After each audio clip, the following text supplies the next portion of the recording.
بسم اللہ الرحمن الرحیم۔ وہ دولت بھی کیا ملے گی بادشاہوں کے خزانے میں، جو ملتی ہے ماں باپ کے پاؤں دبانے میں۔ زندگی استاد سے زیادہ سخت ہوتی ہے۔ استاد سبق دے کر امتحان لیتا ہے اور زندگی امتحان لے کر سبق دیتی ہے۔ اللہ تعالیٰ کا ہر فیصلہ منصفانہ، انصاف کے مطابق اور حکمتوں سے بھرا ہوتا ہے، چاہے ہم سمجھ پائیں یا نہ سمجھ پائیں۔ آسمانوں میں مقبولیت اور قبولیت کے ضابطے الگ ہوتے ہیں۔ اکثر زمین والوں کے ستائے ہوئے آسمان والے کے لاڈلے ہوتے ہیں۔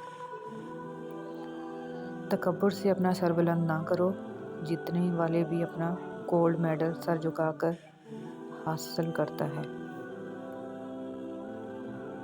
جو تمہاری خاموشی سے تمہاری تکلیف کا اندازہ نہ کر سکے، اس کے سامنے زبان سے اظہار کرنا صرف لفظوں کو ضائع کرنا۔ وہ شخص کامیاب نہیں ہوتا جس میں ناکامی کا خوف کامیابی کی چاہت سے زیادہ ہو۔ ایسی دوستی نہ کرو جس پر پچھتاوا ہو۔ روز قیامت بہت سے افراد ایسے ہوں گے جن کی ناکامی اور گمراہی کا سبب ان کے دوست بنیں گے۔ لفظ انسان کے غلام ہوتے ہیں، مگر صرف بولنے سے پہلے تک۔ بولنے کے بعد انسان اپنے الفاظ کا غلام بن جاتا ہے۔ عزت، دولت اور تعریف مانگی نہیں جاتی، کمائی جاتی ہے۔ غصہ کے وقت تھوڑا رک جائیں، غلطی کے وقت تھوڑا جھک جائیں، زندگی آسان ہو جائے گی۔ صبر ایک ایسی سواری ہے جو اپنے سوار کو کبھی گرنے نہیں دیتی، نہ کسی کے قدموں میں، نہ کسی کی نظروں میں۔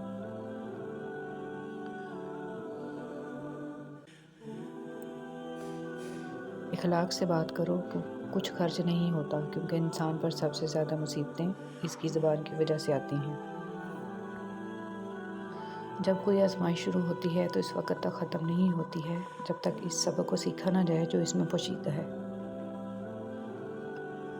اچھے لوگوں کا تمہاری زندگی میں آنا تمہاری قسمت ہوتی ہے، اور انہیں سنبھال کے رکھنا تمہارا ہنر۔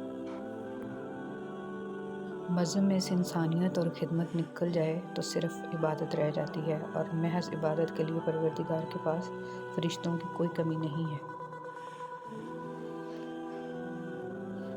جب آپ کو اللہ کسی کی منافقت دکھا دے تو اس سے بھیڑے مت، اسے ایسے چھوڑ دیں جیسے وہ حیات ہی نہیں ہے۔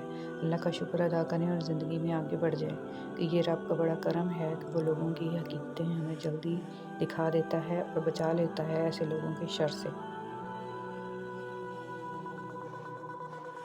اللہ تعالیٰ کے فیصلوں پر یقین رکھو، زندگی آسان ہو جائے گی۔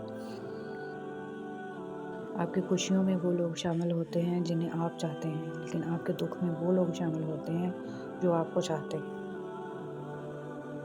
خواہش سے نہیں گرتے پھول جھولی میں، وقت کی شاخ کو میرے دوست ہلانا ہوگا۔ کچھ نہیں ہوگا اندھیروں کو برا کہنے سے، اپنے حصے کا دیا خود ہی جلانا ہوگا۔ اگر انسان سیکھنا چاہے تو اس کی ہر ایک غلطی اس کے لیے ایک سبق ہے۔ کوئی ناراض ہو تو کتنی منتیں کرنی پڑتی ہیں اسے منانے کے لیے۔ وہ میرا رب ہے جو ایک آنسو سے عمر بھر کے گناہ معاف کر کے مان جاتا ہے۔ ہر عمل کا ایک مکافات عمل ہے، اور یہی اللہ کا قانون ہے۔ اس لیے صبر کرو اور اللہ کا انصاف دیکھو۔ ان لوگوں کو کھونے سے ڈرو جن کے نزدیک دوستی کے رشتے خون کے رشتوں سے زیادہ عزیز ہوتے ہیں۔ گھمنڈ نہیں ہونا چاہیے کہ مجھے کسی کی ضرورت نہیں پڑے گی۔ وہم بھی نہیں ہونا چاہیے کہ سب کو میری ضرورت پڑے گی۔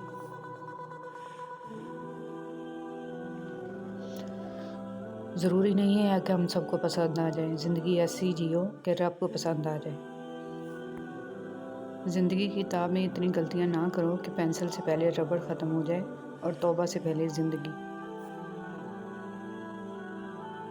کسی کو ذلیل کرنے سے پہلے خود ذلیل ہونے کے لیے تیار رہیں، کیونکہ اللہ کا ترازو صرف انصاف تولتا ہے۔ آنسو کا ہر قطرہ دنیا کی ہر چیز سے زیادہ مہنگا ہے، لیکن کوئی اس کی قیمت اس وقت تک نہیں جان سکتا جب تک وہ اس کی اپنی آنکھ سے نہ نکلے۔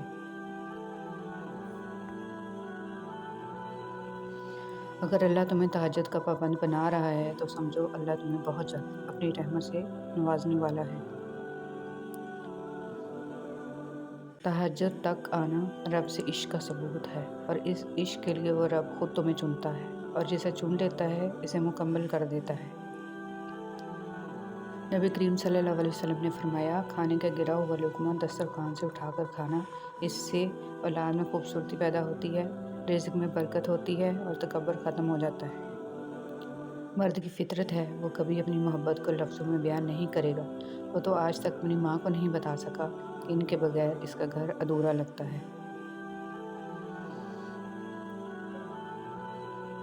دوسروں کی عزت اچھالنے والوں کی ایک دن اپنی عزت بھی اچھل ہی جاتی ہے، اس لیے کوشش کریں کہ آپ اس اچھل کود سے دور ہی رہیں۔